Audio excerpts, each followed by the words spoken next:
It was a typical college night in Moscow, Idaho.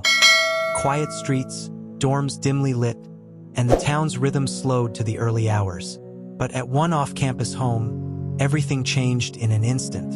Inside the house, for University of Idaho students, Bryce, Madison, Kaylee, and Xana were asleep, unaware that their lives were about to be brutally ended. By sunrise, they would all be dead. Neighbors later described the morning as surreal. Police tape lined the streets, officers moved with urgency, and helicopters hovered above. A town that prided itself on safety and community now faced a horror it could not comprehend. Investigators discovered that each victim had been stabbed while sleeping. The scene offered few clues. No sign of forced entry, no immediately identifiable suspect, just questions that would haunt families, classmates, and law enforcement for weeks. Social media erupted. Students, friends, and strangers speculated endlessly. Was this a random act of violence, a targeted attack, or the work of someone they knew? Fear rippled through the town, altering routines and shaking a sense of security that had been assumed. Law enforcement initially released few details, citing the sensitivity of the investigation. But one fact spread quickly. The murders appeared deliberate and methodical. Every move suggested a careful plan. This wasn't a crime of passion or opportunity. It was chilling in its precision. For days, investigators examined the scene, canvassed the neighborhood, and collected forensic evidence. Surveillance cameras from nearby homes captured a white sedan in the vicinity, but without clear visibility, authorities had no suspect.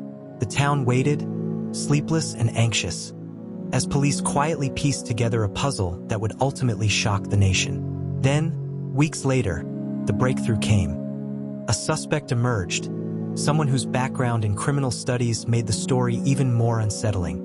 Brian Koberger, a graduate student in criminology, became the focus of investigators after forensic evidence, digital footprints, and behavioral analysis connected him to the scene. The arrest of Koberger would later ignite national attention, debate, and controversy.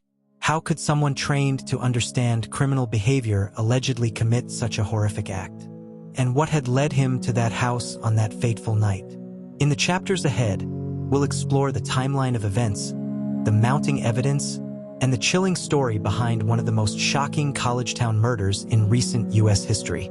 Because the question every parent, student, and investigator asks is simple but terrifying. Could it happen anywhere? The morning after the murders, the town of Moscow was in shock.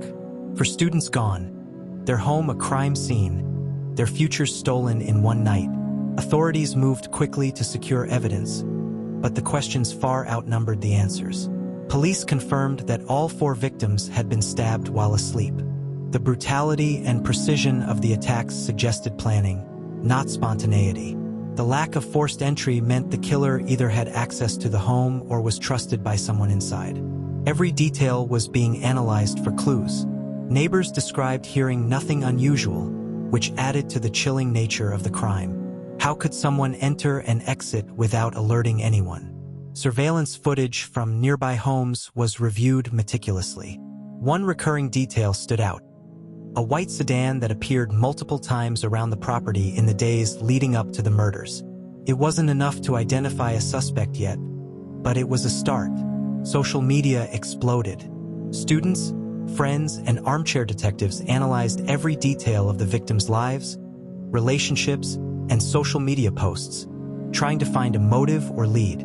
Rumors spread like wildfire, putting additional pressure on law enforcement to act quickly but carefully. Investigators focused on the digital footprint of the killer. Cell phone data, GPS pings, and online activity became critical pieces of the puzzle. They searched for anyone whose patterns matched the timeline of the murders. Emails, texts, and travel records were meticulously cross-referenced. Every detail mattered. The forensic team worked tirelessly. Blood evidence, fingerprints, and DNA were collected. Items in the house were cataloged and analyzed in labs hundreds of miles away. The tiniest mistake by the killer, an overlooked DNA trace, a phone ping, a vehicle registration, could provide the breakthrough investigators needed. Then, a theory began to take shape. The combination of surveillance footage, cell phone location data, and a pattern of interest in the victims narrowed the field to a suspect who, until now, had seemed like an ordinary graduate student. It was a name that would shock the public when it was finally revealed: Bryan Kohberger. As authorities quietly built their case, the community struggled to comprehend the idea that someone studying criminal behavior might also be capable of committing one of the most heinous crimes in recent U.S. college town history. The investigation was far from over, but for the first time, law enforcement had a direction. Don't forget to like, comment, and subscribe.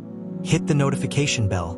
Weeks of meticulous investigation led authorities to one central figure: Bryan Kohberger, a graduate student in criminology who lived in a nearby state.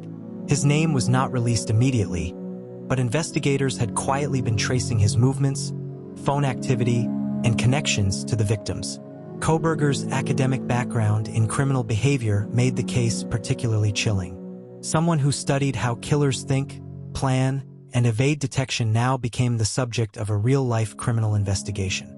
Authorities scrutinized every detail of his life, searching for a connection to the victims and the crime scene. Digital evidence began to build the case. Cell phone pings placed him near the victim's home in the weeks leading up to the murders. On the night of the killings, his phone went silent, likely turned off or put in airplane mode, then reappeared miles away hours later. Investigators interpreted this silence as suspicious, indicating careful planning. Surveillance footage showed a white sedan, consistent with Kohberger's vehicle, near the property before and after the murders. His travels, his phone patterns, and even his academic interests suggested he had studied the victims' routines. Authorities began to assemble a timeline that painted a disturbing picture of premeditation. At the same time, law enforcement traced his trips across state lines. Short visits, long drives, patterns of movement, each one was scrutinized. Every minor deviation or unusual stop became part of the case, forming a digital trail that was difficult to dispute. Public speculation grew, but investigators remained tight-lipped. They knew that prematurely releasing details could jeopardize the case. Behind closed doors, the pieces began to converge. They had a suspect, a timeline, and enough evidence to start connecting him to the crime scene. Friends, classmates, and neighbors struggled to reconcile the image of an ordinary, quiet graduate student with the alleged crimes. How could someone so seemingly normal commit a quadruple murder in a college town? By the end of this phase, investigators were confident that they had the right person. But they needed the final piece, the forensic evidence that would turn suspicion into charges. As the net tightened, Kohberger's fate moved closer to the public eye. The arrest, when it came, would shock the nation and confirm that the quiet life of a graduate student had masked one of the most horrifying college town murders in recent U.S. history. After weeks of painstaking work, investigators finally had the breakthrough they needed. Small details that might have seemed insignificant in isolation suddenly painted a chilling, cohesive picture. At the center of the case was forensic evidence. Items from the crime scene were carefully analyzed in labs, and one in particular became pivotal: a knife sheath found inside the victim's home. Though the murder weapon itself wasn't recovered, trace DNA on the sheath linked directly to Bryan Kohberger. It was the kind of detail that investigators call a smoking gun. Small, almost accidental, yet enough to connect suspect to crime. In addition to DNA, cell phone records confirmed his location near the property in the days and hours leading up to the murders. Surveillance cameras captured a white sedan matching his car driving near the house multiple times. Investigators mapped out his movements, showing a pattern of stalking and planning. Even his academic background became relevant. Kohberger, a criminology graduate student, had studied criminal behavior extensively. Prosecutors argued that his knowledge allowed him to attempt to evade detection, carefully planning each step. Defense lawyers countered, claiming this was circumstantial. Studying crime doesn't make someone a killer. Authorities also examined digital footprints beyond the cell phone data. Social media activity, online searches, and travel logs all contributed to a timeline that placed him in proximity to the crime. Every step, every stop, every anomaly in his routine was scrutinized, creating a picture of someone methodical and calculated. The arrest itself was low profile but decisive. Early one morning, law enforcement moved in. There was no dramatic chase, just a quiet, controlled operation. Koberger was taken into custody, his calm demeanor in stark contrast to the chaos his alleged actions had caused. The announcement of the arrest sent shockwaves across the nation. How could a seemingly ordinary graduate student allegedly commit such a horrifying quadruple murder? The combination of planning, forensic evidence, and digital tracking highlighted a chilling reality. Knowledge of crime does not prevent someone from committing it. With the suspect in custody, prosecutors began preparing their case. The public was left with questions. Why these victims? Why that house? Could the evidence hold up in court? In the final chapter, we'll explore the courtroom, the emotional toll on families, and how justice is being pursued in one of the most shocking college town murders in recent history. With Brian Koberger in custody, Moscow, Idaho, began the slow process of reckoning with one of the most horrifying crimes in its history. Families, friends, and the entire community faced a difficult truth. For vibrant lives had been taken in a single night, and the ordinary routines of a college town would never feel the same. The legal proceedings became a national spectacle. Prosecutors built their case around DNA evidence, digital tracking, and behavioral patterns, arguing that Koberger meticulously planned the murders. Each piece of evidence painted a portrait of premeditation, showing that the attacks were deliberate and not random. Defense attorneys pushed back, emphasizing the circumstantial nature of some evidence and questioning whether a young man's academic interest in criminal behavior could unfairly influence the narrative. They stressed due process, arguing that the court must distinguish between knowledge of crime and criminal action. Meanwhile, the public followed every update closely. Social media exploded with debates over motive, intent, and the role of digital evidence in modern investigations. True crime enthusiasts dissected every detail of the case, from travel logs to cell phone pings, while parents and students grappled with fear and uncertainty in their own communities. The emotional toll on the victims' families was immense. Vigils, memorials, and statements to the media revealed grief, heartbreak, and an enduring sense of loss. For many, justice was about more than conviction. It was about remembering the lives that had been cut tragically short.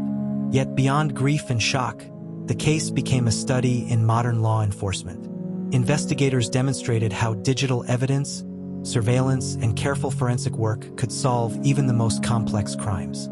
It also highlighted the chilling reality of a murderer who understood criminal behavior and the lengths to which law enforcement must go to catch them. As trial dates approached, questions remained.